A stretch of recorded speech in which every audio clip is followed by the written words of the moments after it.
زندگی کی خوبصورتی رشتوں سے ہے، اور رشتے تب ہی قائم رہتے ہیں جب ہم معاف کرنا اور درگزر کرنا سیکھ جاتے ہیں۔ اگر ایسا نہیں ہے تو پھر ہم ایک قیدی ہیں ان سماجی رسموں کے جو ہمیں ساتھ رہنے اور ایک دوسرے کو مسکرا کر دیکھنے پر مجبور کر دیتی ہیں۔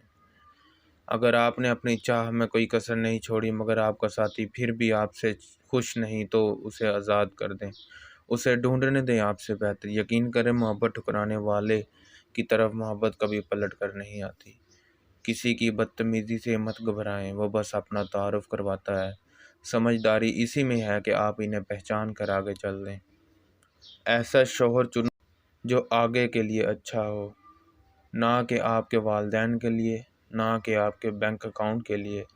ایسا کوئی چنو جو آپ سے ہر وقت محبت کرے، جو غلطی ہونے پر بھی معافی مانگے، جو آپ کو کھونے سے ڈرے، آپ کو خوش رکھے، جو کبھی کبھی رشتہ ختم نہ کرے۔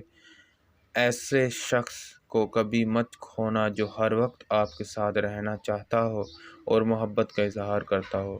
شریف عورت جس سے ایک بار جڑ جائے بس پھر وہی اس کا سب کچھ ہو جاتا ہے، کسی اور کا تو سوال ہی پیدا نہیں ہوتا۔